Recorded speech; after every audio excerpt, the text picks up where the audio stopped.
இதை சாப்பிட்டா பின்னாடி ஃபயர் பத்திக்கிட்டு வரப்போகுது. குவைத் வாழ்க்கை பயணத்துல இன்னைக்கு 29வது நாள். கால டியூட்டிக்கெல்லாம் போயிட்டு வந்துட்டு தாய் மீனை மட்டும் கட் பண்ணி மட்டும் கொடுத்தா போதுன்னு சொன்னாங்க. நானும் கட் பண்ணி கொடுத்தேன். அப்படியே அதை கழுவி கொடுத்துருப்பா, அப்படியே கட் பண்ண வேஸ்ட்லாம் கவர்ல அள்ளி போட்டு குப்பத்தூர்ல கொண்டு போய் போட்டு வந்துருப்பா அப்படின்னு கடைசியா சொல்லிட்டாங்க.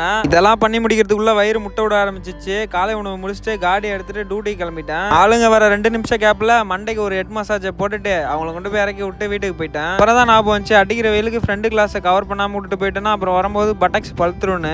ஒரு வழியா எடுத்துட்டு போன மேஜிக் ட்ரிங்கையும் முடிச்சிட்டேன். உடனடியாக குளியல போட்டு ஜம்முன்னு கிளம்பிட்டேன். அடிக்கிற வெயிலுக்கு சாப்பாடு ஆற வச்சுட்டு தொழுதுட்டு சாப்பிட்டுட்டேன். இன்னும் நம்ம கையால கட் பண்ணி கொடுத்தனால ஒரு படி டேஸ்ட் அதிகமா இருக்கு. முட்டைப்பூச்சி மருந்து அடிச்சுக்கிட்டு காலணிகளை மாட்டிக்கிட்டு காடியை எடுத்துட்டு டியூட்டிக்கு கிளம்பிட்டேன். டியூட்டியை முடிச்சுட்டு இலவச நேரத்துல யூத் மூவியை பார்த்துட்டு கண்ணு வேத்துருச்சுப்பா. யாருக்கெல்லாம் அம்மாவை பிடிக்குமா கமெண்ட் பாக்ஸ்ல ஹார்ட்டை பறக்க விடுங்க. அப்படியே கண்ணு கொஞ்ச நேரம் ரெஸ்ட்டை கொடுத்துட்டு நண்பர் கூட ஆரஞ்சு 1/2 போட்டு மீண்டும் காடி எடுத்துட்டு டியூட்டி கிளம்பிட்டேன். ஒரு 8 மணி அளவில் டியூட்டி எல்லாம் முடிச்சுட்டு ஒரே யோசனையோட வீட்டுக்கு போனேன். அது என்னன்னா, இந்த சந்துல போகும்போது உங்களை பயமுறுத்தலாமா வேணாமான்னு யோசிச்சுட்டு இருந்தேன். வீட்டுக்கு போனோடனே கை கால் மூஞ்சி கழுவி உதவி எடுத்துட்டு தொழுதுட்டு நைட் உணவுக்கு குபு சூடு பண்ணிட்டு நம்ம ரூம்மேட் நண்பர் ஏதோ மிளகாத்தூள் அள்ளி போட்டு நம்ம வித்தியாசமா பண்ணிட்டு இருந்தாரு. செஞ்சது நம்மளுக்கு கொஞ்சம் கொடுத்தாரு. நான் தொடவே இல்லையே. பட்டக்ஸை பஞ்சராய்க்க நான் விரும்பல.